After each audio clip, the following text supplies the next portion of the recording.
¿Qué tal? Muy buenas noches. Nueva emisión de Comunas TV. Roberto Labaña se reunió con Tinelli. Quizás siga las reuniones. Roberto Labaña hizo su primera declaración política. Está en contra del aborto legal. Roberto Labaña cree que Marcelo Tinelli va a ser su aporte a la sociedad. Eso dijo Roberto Labaña. Pregunta, ¿el aporte a la sociedad será el corte de polleritas? Quizás. Esto es, por aquí anda este PJ que todavía no habla de unidad. Punto. Estaremos haciendo una entrevista con alguien que sabe de jubilados, con Juan Carlos Díaz Roig.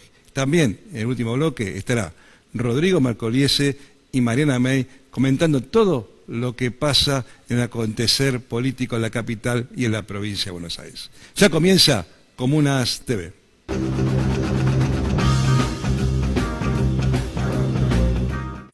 Y estamos en este primer bloque con un amigo, con un compañero, con alguien que fue diputado nacional de la provincia o por la provincia de Formosa. Juan Carlos Díaz Roig, ¿cómo te va? Gracias, muy amable por la invitación. ¿Cómo andás? Bien, bien, muy bien. Un hombre que siempre se destaca por su trabajo en la previsión, su alineamiento con los jubilados. Y específicamente, ¿qué estás haciendo ahora? No, en este momento, amén de estar escribiendo 2 o 3 libros, uno de ellos sobre la defensa del sistema provisional argentino, estoy militando mucho con los jubilados de la Confederación General de Jubilados y con todas estas organizaciones. Resulta que hay varias organizaciones de jubilados. Por un lado están los centros de jubilados, que dependen del PAMI, después hay 130 federaciones, hay 8.500 centros de jubilados, 130 federaciones y una Confederación General de Jubilados. Pero además, ¿cuánta gente estamos hablando? Y estamos hablando de los 7 millones de jubilados.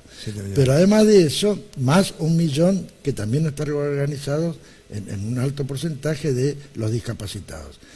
Pero también en los últimos tiempos, con esta crisis, esta reforma, aparecieron muchas agrupaciones y organizaciones de jubilados. Entonces, un poquito yo quiero hablar de ellas, un minutito, que es que vienen o por los gremios o simplemente por grupos de jubilados que se han conectado por las redes y empiezan a militar. Bueno, yo formo parte de varios de esos colectivos. Pero yo lo que quiero es decirle algo a la audiencia. Ayer discutía por un Facebook con un jubilado y escuchaba también, lamentablemente, a un abogado mediático que suele hablar mucho por los medios. Y decían que siempre los jubilados estuvieron mal. Y que por lo tanto lo que hay que hacer es no votarle a ningún político, a ningún partido político, y lo que hay que hacer es un partido de jubilados, y si no, votar en blanco. Bueno, esto no. No siempre los jubilados anduvieron mal en el 2003, ahí había crisis de litigiosidad porque había 1 millón de juicios de reclamo administrativo y además con Norma Pla, porque yo estuve con Norma Pla a diferencia de la mayoría de ellos que no estuvo, o yo no los vi. Norma Pla en ese tiempo ganaban $150 los jubilados y $50 más a algunos les daba el PAMI. Y Norma Pla yo la conocí con un cartelito que decía $450 ya. Bueno, en diciembre del 2015 los jubilados ganaban $670 ya en diciembre de 2015 y los jubilados de la mínima ganaban el 81,8% de la jubilación mínima. En diciembre del 2015 la jubilación media era $812. La cobertura era del 97% de los adultos mayores. El Fondo de Reserva de Sustentabilidad tenía $70.000 millones. Entonces, porque yo creo que hay muchos abogados encima que no sé por qué vienen y dicen los jubilados siempre estuvieron mal. No, el otro día me encontré con un jubilado que me decía, y yo le voté a Macri, ¿por qué? Y no sé, ¿cuánto ganaba vos? 8.500 pesos. 8.500 pesos eran $900. Es el promedio de lo que ganan los jubilados en Europa. Ah, pero yo quería ganar más. ¿Y por qué? Y porque yo creía, me decían, que iban a ganar el 82%, no sé de qué, pero que iba a ganar más. ¿Y hoy cuánto ganás? Menos de 400. Entonces esta es la realidad, esta es la verdad. Los jubilados no siempre estuvieron mal y es tiempo de defender el sistema provisional argentino y sobre todo el sistema de Cristina Fernández de Kirchner. En cuanto a los juicios pasaba lo mismo. Estábamos pagando a 60.000 juicios por año, quedaban solo 280.000 juicios a diciembre del 2015. Miren en la bicameral de control del ANSES. Quedaban solo 280.000 juicios, en 6 años más no iba a haber más juicios. En 6 años más. Esta es la verdad. Y se estaban pagando 50, 60.000. A partir de allí inventaron la reparación histórica, que es una mentira y que es una estafa. porque lo que la reparación histórica le permitía al ANSES era que llevaran a la justicia un acuerdo, lo homologaran y después pagarlo. Y como se le armó un semejante lío, con la cantidad de gente, la cantidad de mentiras que hicieron, sacaron algo para lo cual no está autorizado Basa Bilbaso, que es en pagarle a algunos tipos, a los que quería, y el monto que quería, un llamado reparación histórica, sistema abreviado. El director ejecutivo del ANSES no tiene facultades discrecionales, tiene facultades regladas, no le puede pagar a ningún jubilado ni un peso más, ni un peso menos de lo que le marca la ley. Todos esos pagos que hizo Basa Bilbaso son todos, absolutamente todos, malversación de fondos públicos. Igual... salvo los 100.000 que sí fueron homologados por la justicia. Igual Basa Bilbaso tuvo una causa, se le inició un sumario, un expediente, un juicio, y el bueno de Claudio Bonadío le dijo que acá no ha pasado nada.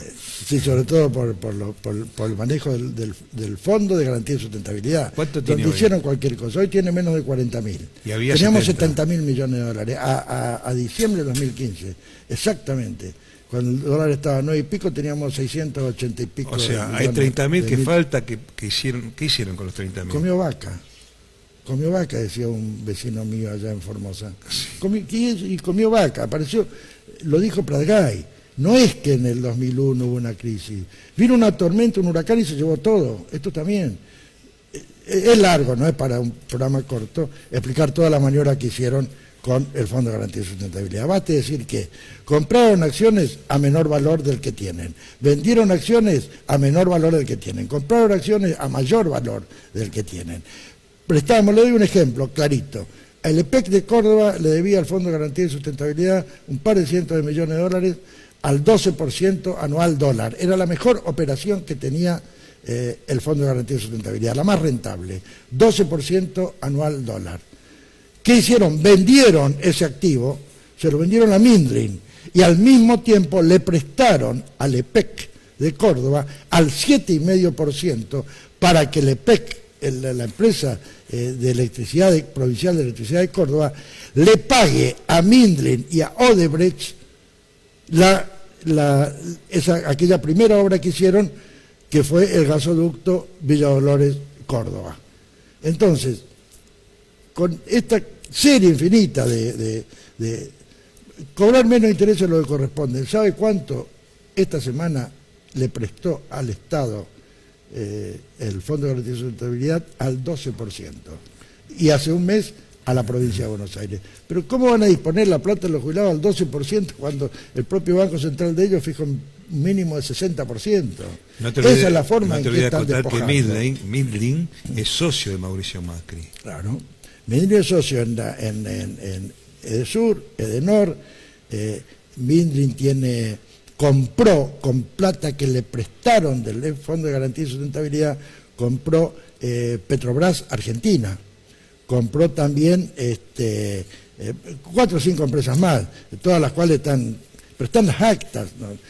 Taillá, de Darío Martínez se han cansado de denunciar, y yo en el recinto he denunciado todas estas irregularidades. Si algún día tuviéramos una justicia que no fuera precisamente la de Bonadío, sino ojalá jueces como Padilla, como Ramos Padilla, jueces independientes, no digo que estén en contra de nadie, pero que simplemente investiguen las cosas que se les denuncian. Pero esta cobertura tan grande que le han hecho, no sabemos hasta cuándo durará, y bueno, la verdad es que los jubilados tenemos que entender, nosotros tenemos que volver a reclamar $450 ya, como quería Norma Pla y como consiguió Cristina, $800 mínimo de jubilación media, tenemos que declarar 97% de cobertura de los jubilados, no esto de la PUAN, que generó 100.000 jubilados en un año y pico, y cada vez tiene más obstáculos para conseguirla, y tenemos que conseguir volver a tener 70.000 millones de dólares de reserva en el Fondo de Garantía y Sustentabilidad. Esto tiene que ser nuestro objetivo, y esto es lo que tenemos que votar. No le sigan a aquellos que dicen, por favor, a los jubilados, que no le sigan a aquellos que dicen que hay que votar en blanco, que los jubilados están contra la política, porque lo mismo que la economía, dicen los economistas contra los políticos, pará. Cuando hay un acto de corrupción, hay un empresario y hay un corrupto, entonces esto hay que enfrentar todo. Nosotros tenemos que hacer un gran esfuerzo para que tengamos un buen sistema previsional. ¿Y cuál es la base? un concepto muy diferente al que tiene Macri. Para Macri la jubilación es un gasto. Para nosotros la jubilación forma parte de un circuito virtuoso. Primero, a los viejos no lo consideramos descarte, como dice Francisco. Segundo, para nosotros el jubilado es un sujeto económicamente activo. ¿Por qué? Porque administra muy bien su jubilación, porque la gasta lo mejor posible, porque cubre a su hijo, cubre a sus nietos, es un factor de unidad, de cohesión familiar, con lo cual la familia puede aguantar un poco más todos estos problemas que el liberalismo le está trayendo a nuestra patria. Hoy es una carga jubilado. Básicamente es hambre. Hoy sí es una carga. Claro, para ellos. El hijo. Para el hijo también. Para el hijo porque ya no le alcanza. Claro. Y aparte hay hijos desocupados con jubilados. Y después está el grave problema de que el jubilado, el hombre de mayor edad que no llega a jubilarse, ahora no se va a poder jubilar más. Claro. Porque le exigen que tenga los 30 años de aporte. Un tipo puede tener 29 años de aporte y no lo van a jubilar. Porque eliminaron la moratoria, que era un semejante acto de solidaridad. Mire, lo que era realmente injusto no es lo que ellos dicen, de que se le habría dado a gente sin aportes. Nuestro sistema es un sistema de reparto solidario, pero asistido por impuestos. Quiere decir, lo voy a ejemplificar con la AOH. Cuando nosotros hacemos la reforma, ¿qué pasaba? El hijo del trabajador en blanco, cobraba asignación familiar. Pero esa asignación familiar se la financiaban no solo los aportes y contribuciones de los padres y abuelos, sino que se lo financiaban los impuestos que, entre otros, pagaba el hijo del trabajador en negro, que no solo no tenía la suerte de que su padre tuviera un trabajo en blanco, sino que además no tenía la suerte de tener él su asignación universal por hijo. Y lo mismo pasó con la moratoria, lo mismo pasó con las mujeres, las amas de casa, y son dos criterios distintos. En esto la opción es única: o hacemos un sistema previsional para privilegios o la inclusión social, o el privilegio o la inclusión social. Un sistema previsional para unos pocos o la inclusión social, la inclusión de todos y la redistribución entre todos. Esto es lo que está en juego. Te cambio de tema, estuviste en un acto en La Plata, creo, por un nuevo aniversario de la Constitución del año 49. No, en la capital, en el PJ de Capital. Pero estuvimos recordando Sampay. La Constitución que... Yo estoy en el Instituto Sampay, no. Cholvis y otros, Prombre, Marcelo Koenig, y Ana Jaramillo, directora de la Universidad de Lanús, y numerosos compañeros de altísimo prestigio. Paramos para recordar a Sampay y a la Constitución del 49. Y esto también es muy importante. De una crisis tan profunda como esta no se sale si es que no hacemos una nueva Constitución, una nueva convocatoria a todo el pueblo argentino, sea el partido que fuere, y no estemos dispuestos a volver a construir, por ejemplo, la justicia. La justicia nuestra está absolutamente corrupta desde la cabeza. ¿Por qué? Porque las instituciones, como el pescado, se empiezan a pudrir en la cabeza. Entonces acá, en algún momento de nuestra evolución, en esta historia, los argentinos vamos a tener que volvernos a discutir cómo debiera ser nuestra Constitución. Así como es esta, en la que nombran ministros de la Corte por decreto, en que acaba de dictar la Corte confirmar un auto de procesamiento para un acto político del presidente que fue convalidado por todo el Congreso. ¿Quién es la Corte para estar por encima del Congreso? Si la meten presa a Cristina por la cosa de Irán, tiene que meternos presos a los 300 y pico de senadores y diputados nacionales que votamos en el Congreso. Es una barbaridad. Están conformando barbaridades para poder mantenerse en el poder. Y lamentablemente la Corte no está ajena a esto. Y por último, toda esta corrupción que salió con Estornelli, Bonadío y demás, que está clarito que han extorsionado a los testigos, los llaman, le dicen, o declarás tal cosa o te quedás preso. Entonces al que se declara culpable lo largan, y al que le dice, no, yo no tengo nada que ver, lo dejan preso. Bueno. Hay dos en este caso. Hay dos empresarios presos. Muchos más. Hay más de 10 empresarios presos que se negaron a declarar lo que le pedían. Entonces, todo esto va a costar mucho, no solo porque la grieta en sí es grande, sino porque las acciones de ellos son absolutamente irresponsables y disvaliosas. Pero bueno, nosotros tenemos que salir de esta crisis. Los pueblos tienen que demostrar de qué manera lo hicieron sus padres cuando vienen las crisis. Esto es una gran crisis. Nosotros tenemos que salir de esta crisis procurar salir sin rencores, sin odio, pero salir a construir la civilización del amor. Esto es lo que nos pide Francisco, esto es lo que tenemos que hacer. Y tenemos que vencer todo esto, las trampas electrónicas, del voto electrónico, las mentiras de los medios masivos de comunicación, que no saben qué más hacer para mentir. Tapan todo, ahora lo quieren tapar a Stornelli, la quieren tapar a Carrió. Y no puede ser, una política viene y dice la inflación no va a subir más del 20%, se va al 50%. El presidente dice no va a haber más inflación, al día siguiente sube el 3,9%, el índice más alto de la historia de la inflación en Argentina.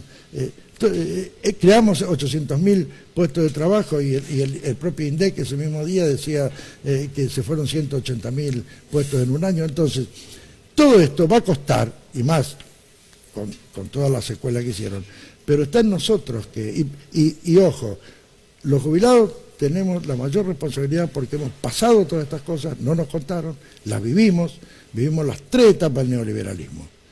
Lo vivimos a Martínez de Oz, lo vivimos a Cavallo y ahora lo vivimos a estos. Así que somos nosotros los que tenemos que plantarnos y decir nunca más. Juan Carlos Díaz Roy, muchas gracias por venir. Gracias a ustedes. En el próximo bloque, Mariana May, Rodrigo Marcoliese. Seguimos en Comunas.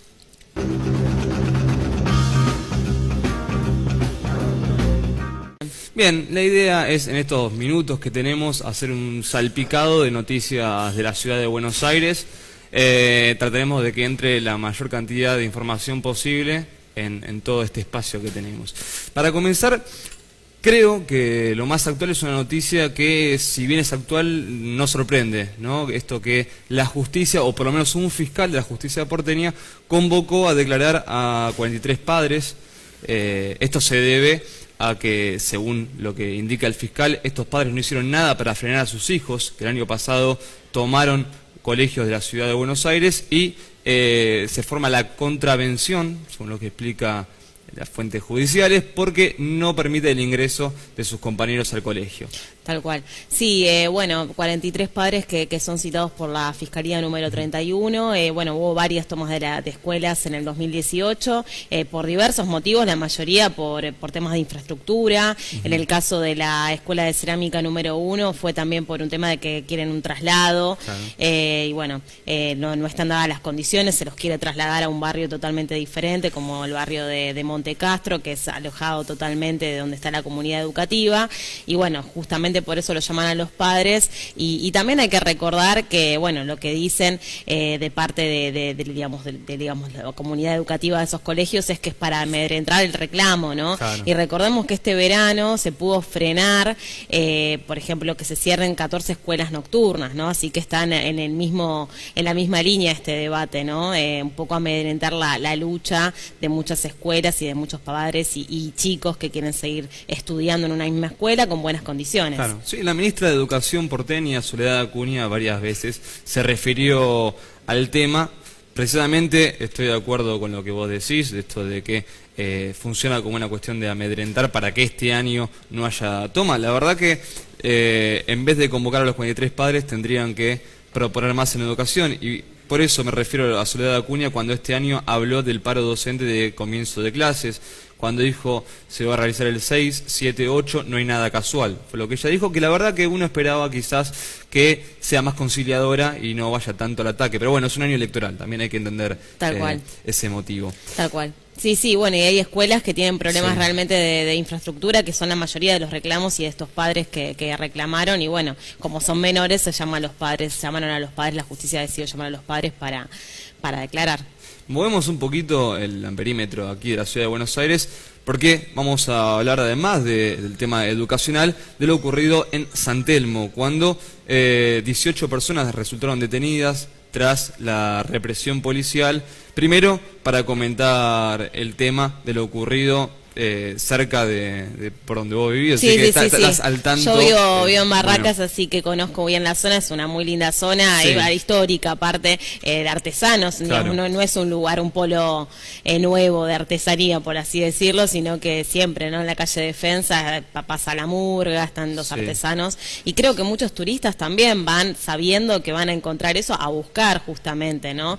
Las antigüedades típicas de San Telmo y también las artesanías, y bueno, fue muy violento desconocimiento de lo que pasó el domingo. Que la palabra clave fue turistas, que recién mencionaste. Santilli, vicejefe de gobierno, que a la vez ahora ocupa el rol de ministro de Justicia y Seguridad porteño. Esto lo hace luego de que Ocampo deje su cargo, con muchísimas diferencias con el Ministerio Nacional de Seguridad, con Patricia Bullrich. En este caso, al parecer, está más alineado Santilli, y en esta conducta de la represión policial hacia, por ejemplo, los artesanos el otro día. María del Carmen Verdú, de Correpi, ¿sí?, conocida de comunas, dijo que ocurre lo mismo con el verdurazo, con el cuadernazo, con la medida de la represión es porque hay resistencia a la autoridad, según lo que comenta María del Carmen, que justamente es dirigente de esta corriente contra la represión policial. Sí. Recién decías turistas. Hay una disyuntiva que se genera en la ciudad de Buenos Aires, y acá los medios nacionales están situados en estos barrios, que plantean la temática acerca de los robos a turistas, que se dio con mayor frecuencia este verano, ¿no? Y en base a eso, digo, lo ocurrido el otro día, cuando esta represión policial también, no solamente los artesanos fueron, sino los vecinos. Había turistas, sí, un domingo que es el momento pleno de donde se puede, justamente te decía, disfrutar de la murga, pasear por ahí, y bueno, 18 fueron, ¿no? 15 hombres y 3 mujeres que, bueno, fueron arrastrados por la policía. De hecho, hay videos circulando por todos lados donde se puede ver esto, ¿no? Y lo que decías, María del Carmen Verdú, que ella sabe muy bien este tema, bueno, hace 15 días pasó en Constitución, ¿no? Con el verdurazo, que estaban tratando pequeños productores de vender verdura nada más. La excusa siempre es la misma, ¿no? Esto de que no se tolera la autoridad o hay resistencia a la autoridad. El verdurazo, por ejemplo, pidieron un permiso, ¿no?, acerca de si podían instalarse en Constitución. Santilli, que recién marcaba la diferencia con Ocampo, se muestra fuerte en este tema de tolerancia cero a precipitarse a la autoridad. Bueno, habrá que considerar qué es lo que él llama precipitarse a la autoridad. No es lo único que vamos a hablar en estos minutos, porque en la legislatura porteña, que comenzó la actividad este mes con el periodo de sesiones ordinarias, hubo una audiencia pública, ¿no?, para comentar a quienes están mirando. La legislatura porteña cuenta con 3 pasos: primera lectura, audiencia pública, segunda lectura, y recién ahí se transforma en ley el proyecto. Ya pasó para audiencia pública para denominar Alfonsín a la estación Congreso. Alfonsín había sido quien en 1983 restablece el sistema democrático, y por eso desde el sector de Vamos Juntos, desde el sector del PRO, digamos, en la ciudad, del oficialismo porteño, se propone que Alfonsín lleve el nombre de la estación Congreso del subte A, de la línea subte A. Bueno, sí, en la línea también hay otras estaciones, bueno, Osvaldo Pugliese, la estación de Malavia, digamos. Me parece bien, digamos, aparte se permite la participación del público, ¿no? Mediante voto electrónico, mediante vía web se va a poder votar, ¿no? También esto, así que parece bien. Y bueno, además Vamos Juntos, tienes una coalición del radicalismo, digamos, el radicalismo forma parte, o una parte del radicalismo forma parte de Vamos Juntos, así que bueno. Digamos, esta es una medida en la ciudad, no es lo mismo que pasa en Córdoba, ¿no? Que se fraccionó. En Córdoba no pasa igual. Mariana, pasó volando el picadito de noticias. Nosotros ya tenemos que dejar el espacio al cierre de Gabriel Russo, así que de nuestra parte es todo, y los esperamos la semana que viene con más Comunas TV. Chao.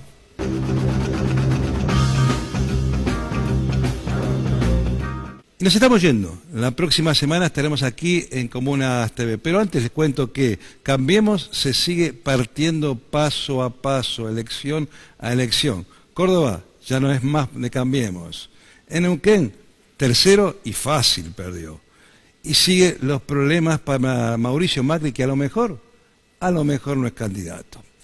Esto es todo, casi todo desde aquí. Chau, y hasta cualquiera de los momentos.